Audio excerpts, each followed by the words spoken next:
Welcome to another edition of Giants, the top 100 players. We have with us a man who finished 87th, Corey Webster, and 89th, Jason Sehorn, along with Paul Schwartz, who was one of the 13 Blue Ribbon panel members. Paul, it was an exhilarating, interesting exercise.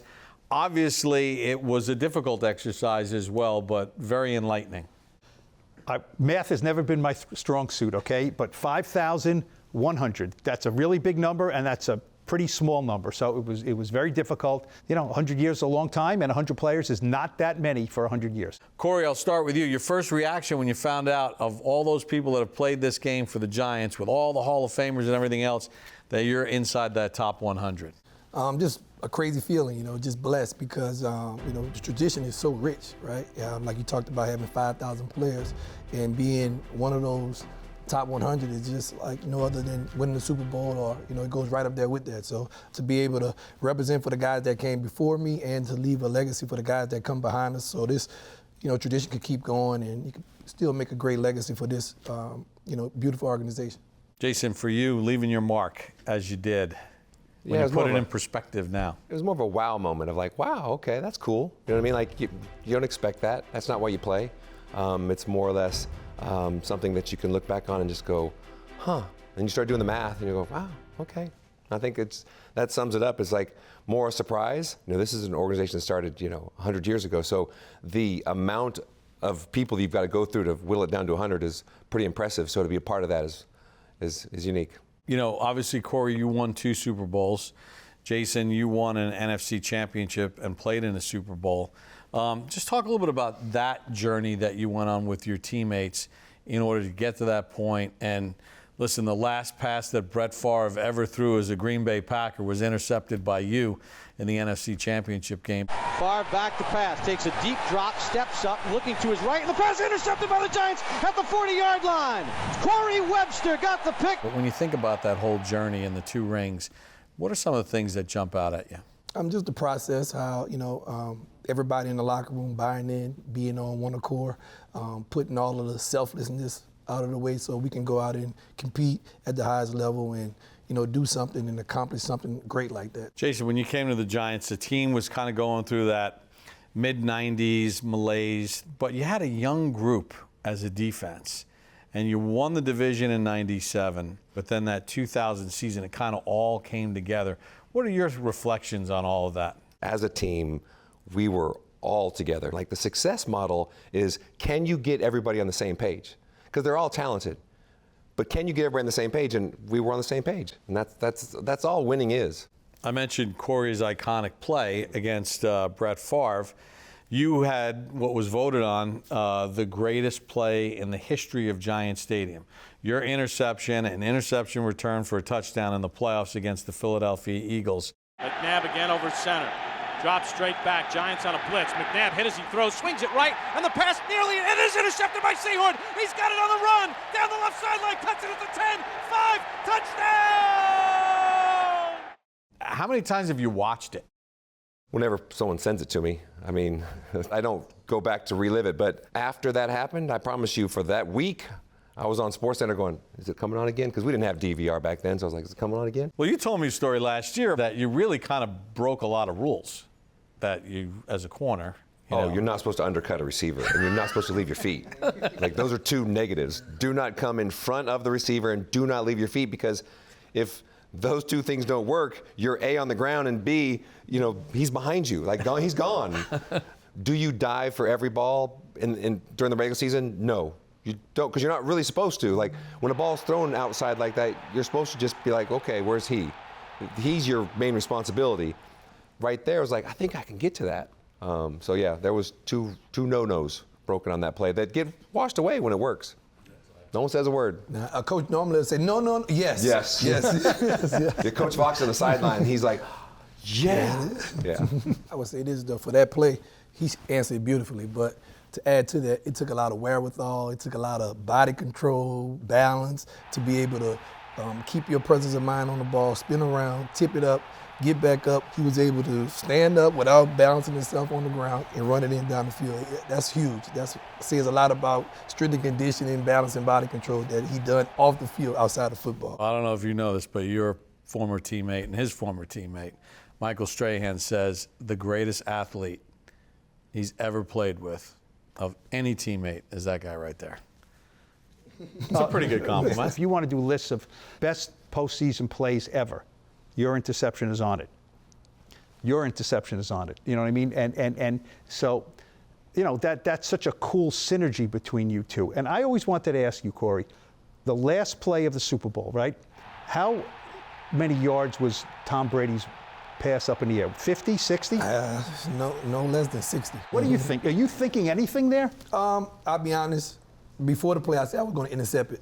All right? And I misjudged the ball, to be perfectly honest. Not the time to misjudge it. Not the time to misjudge. And what I mean by misjudge, I still hit it. I got a finger on it, but I didn't get further enough back to get two hands on it to make the catch. And how many seconds after that the confetti starts falling, right? Oh, yeah. That's a beautiful feeling. That's a beautiful feeling. The New York Giants have won Super Bowl 42. In this grouping, there's a bunch of your former teammates. So I'm going to ask you about number 82, Kareem McKenzie. Might be the greatest free agent signing in Ernie Accorsi's career because he signed a 7-year contract and he basically played every game every year for all 7 years. Talk about getting your money's worth. He was the quiet one of that group. Some of the other ones knew where the camera was. What was Kareem like as a teammate? What made him such a great player? Just a guy that led by example. He was a guy that had books by his locker.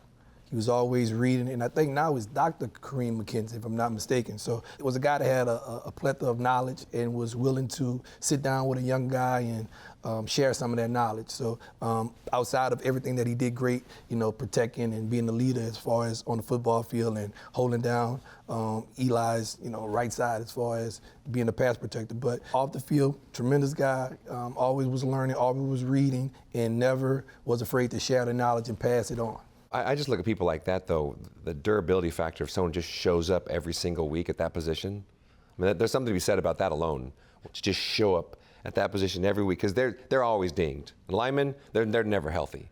And it's easy for them to take a week or two off, I mean, if they want to, but just to show up and post every single week is pretty impressive. So speaking of longevity, his teammate longevity, I want to ask you about the guy who finished 88th on this list, Howard Cross, who played the most games in the history of the Giants until Strahan broke his record, but, you know, was part of the 1990 Giants Super Bowl team, played with Bavaro, and lasted through your group and getting to another Super Bowl in 2000.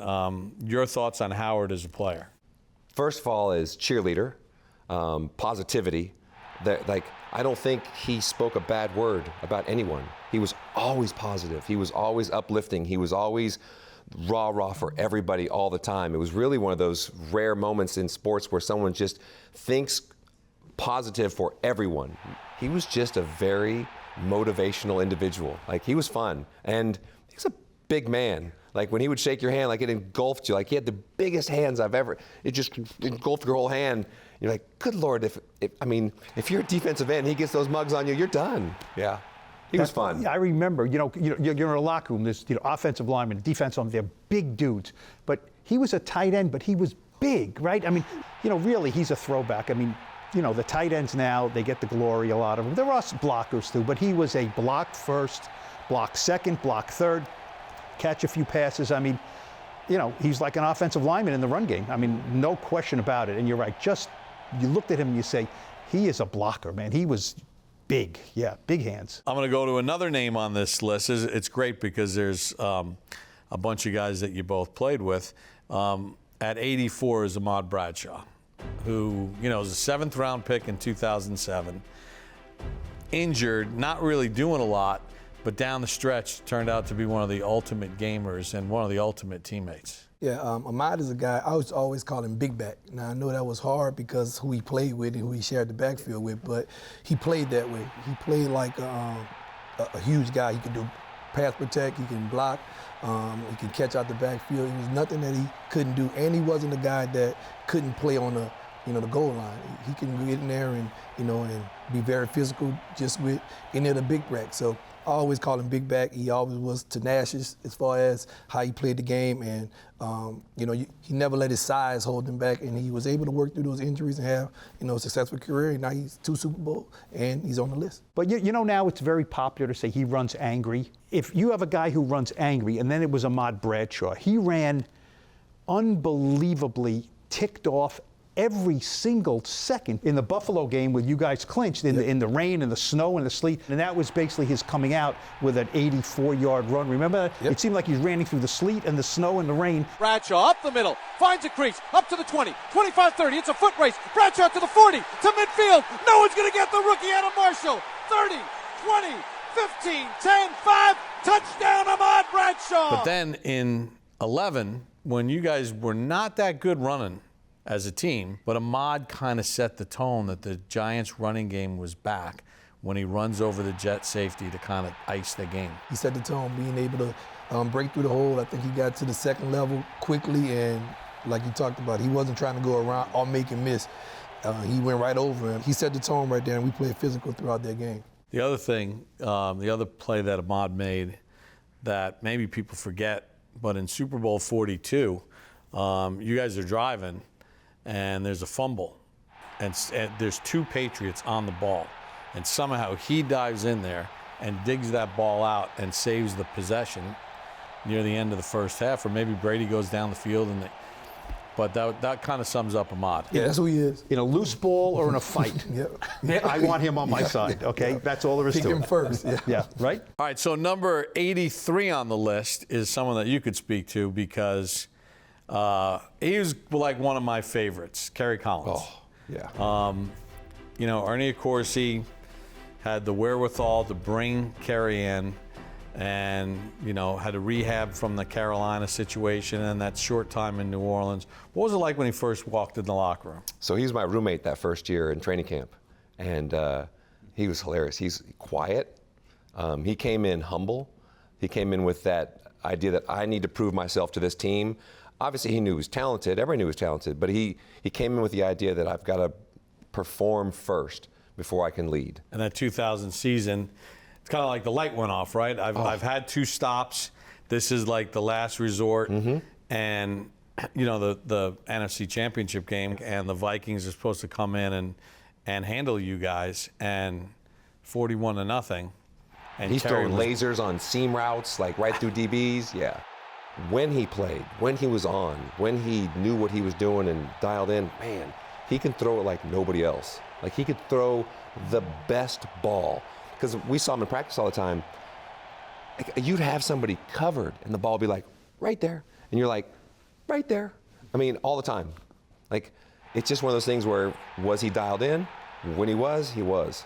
Paul, another name on this list at number 85 is Dave Meggett, who was part of the Giants' Super Bowl winning team in 1990, Super Bowl 25. He was Bradshaw before Bradshaw. Yes, I was going to say he was versatile, a guy who helps you win, right? They always say to you guys, the coach says, tell me why I should give you a uniform on game day, right? Are you going to play special teams? You're going to return kicks? What are you going to do that you deserve to be one of the guys out there? I mean, Meggett had how many things he could do. The other thing about Meggett and Bradshaw, that commonality, was they might have been as fierce a running backs as the Giants have had as far as pass protection. Like, they did not blink. They didn't back down, no. Mm-mm. And because they're third down backs, so for the most part. And so you're going to be in there when they're bringing pressure. So you've got to know where to go, and then you've got to man up. Like, as a running back, when linebackers are running full speed, you can't olay them. I mean, you've got to but because they run angry, they're going to block angry. Another guy that we should talk about, he recently passed away. Aaron Thomas, tight end for the Giants in the early 60s. He played 1 year with San Francisco, was drafted by the 49ers, but the Giants acquired him in his second season. And till this day, he has the most receiving touchdowns by a Giants tight end in franchise history with 35. But they went to the NFL Championship in his first 3 years, 61, 62, 63. Well, that's when things stick out at you. You say, well, why does he still have the record for touchdowns for tight ends, right? I mean, we talked about Howard Cross. There was Jeremy Shockey. There was, there's a bunch of Mark Bavaro. Yeah, he's not a bad player. Yeah, and why does he have the record? Well, in an era where maybe they didn't throw as much, well, that elevates him in our mind. He was a great player for the short period of time. It's interesting because in the early 60s, the Giants were, believe it or not, a passing team. Yep. In fact, Y.A. Tittle's numbers from 1963, his touchdown passes, 36 in one season. That record stood until Marino broke it in 84.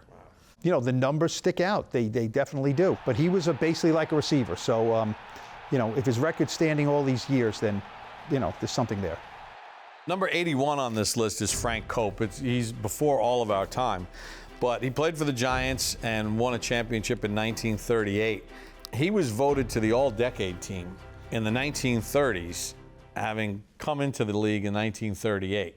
But he was that good, and then was a first-team All-Pro in the 40s, played with a bunch of Hall of Famers, and was one of these guys that was really part of the foundation of what the Giants were to become as far as strong offensive lines and running attacks, and a very important figure in Giants history in the early years of this franchise. Right, look, I saw you play your whole career. I saw you play your whole career. I can have an assessment.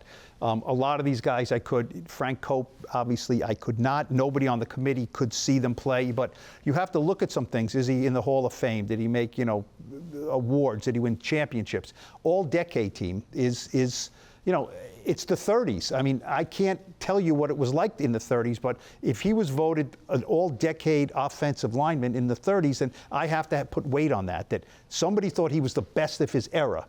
And so that's why you can't throw those guys out because they didn't play when ESPN was on, or when you just can't do it. It's not fair to them. Right, and he helped the Giants get to 5 title games. Yeah. In the span of that time, and was an anchor. There's that too. And then he was too, first team All-Pro a couple times and a bunch of Pro Bowls. So the other person in this group is another corner, Erich Barnes. He's another guy, played for the franchise for 4 years. But he went to 3 title games, and in 3 of the 4 years, he was named All-Pro. So again, when you're talking about the history of the Giants and greatness, Erich Barnes certainly belongs in that top 100. Moments for you, Jason. Obviously, we talked about the interception against Philadelphia, but when you kind of look back at, in totality, being a New York Giant, you played for a couple different coaches. You had John Fox as a defensive coordinator, which I know was very influential to that entire group. But what are some of the things that you remember most about being a Giant and that famous phrase, once a Giant, always a Giant? Probably the stadium. Understanding that they're going to show up whether you're good or bad, but they're going to show up. A lot of places you go around the league, they don't show. It's empty. This place was full. Here, you just realize everybody was passionate about your team, which made it so much more fun to be a part of. When I first came to New York, I learned to really love playing here. I appreciate the fact that I was drafted by the Giants. When you walk around the streets, people are passionate about you and their team. For me, looking back on everything, it's just being here, getting to do what I got to do in New York instead of someplace else. About for you, Corey? Yeah, I would agree. This is a great city to be in the position to compete, and when you have success, they're going to celebrate you. Having success here in New York is like no other. So I enjoyed being a Giant, only a Giant. I didn't even think about playing anywhere else. Paul, it's been fun. Yeah, no, it's look, I said I covered both these guys, and 20 interceptions and 19, is that right? Mm-hmm. Okay, almost 40 interceptions sitting here. Not bad. Gentlemen, we appreciate you. Congratulations on being the top 100. For Paul Schwartz, Jason Sehorn, and Corey Webster, I'm Bob Papa. Make sure you check out all the Giants media platforms as we continue our countdown to number 1 and bring you these wonderful sit-downs and conversations.